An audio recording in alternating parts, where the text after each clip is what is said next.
Aujourd'hui, nous célébrons en différé la journée mondiale de lutte contre le sida, édition 2024. L'intérêt que revêt cette célébration, d'abord, c'est pour permettre de promouvoir nos actions en faveur des personnes qui sont infectées ou affectées par le sida, mais également marquer un temps d'arrêt pour dégager les moyens adaptés afin de faire face aux défis actuels.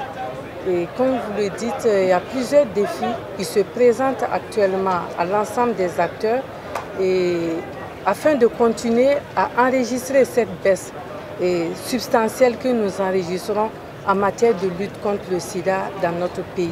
Ce progrès ne doit pas nous faire baisser les actions à mener contre le sida dans notre pays et au contraire, au nombre des défis, il va falloir encore intensifier la lutte contre l'indifférence et contre l'ignorance, mais également améliorer la perception des risques, la perception de l'offre de soins en termes de prévention, combinée surtout à l'administration des soins et des traitements au profit des personnes infectées et affectées contre le sida. Et le thème de la journée cette année nous demande beaucoup plus d'inclusion.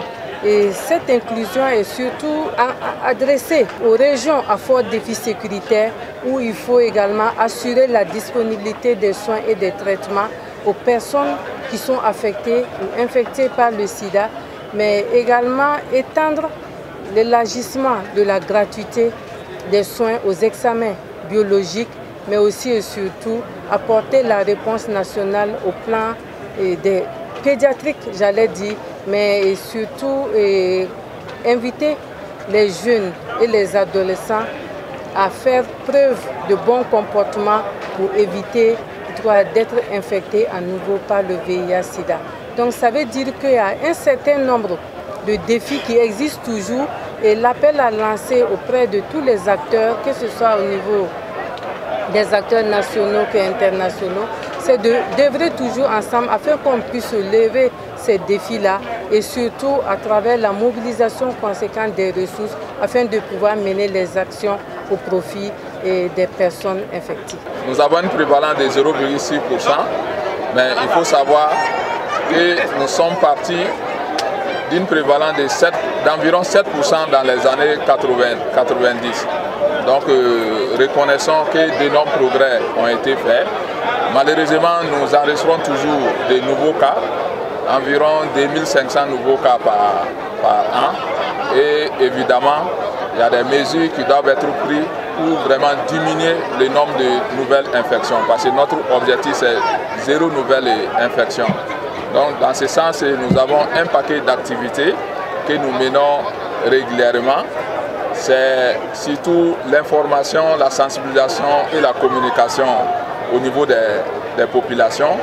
Mais nous insistons aussi sur le dépistage volontaire du VIH au niveau de la population en général, mais surtout au niveau des couches spécifiques. Comme nous l'avons dit, nous avons certaines couches où l'épidémie reste toujours concentrée. Et évidemment, il faut la mobilisation des ressources pour soutenir tout ce qui est activité de promotion, de prévention, de lutte contre le VIH-Sida. Nous sommes conscients que les ressources de l'État seules ne suffisent pas. C'est pourquoi nous faisons toujours le plaidoyer pour la mobilisation des ressources endogènes et le plaidoyer aussi auprès de nos partenaires techniques et financiers, parce que c'est ensemble aussi que nous pouvons mobiliser ces ressources en faveur de la lutte contre le VIH-Sida.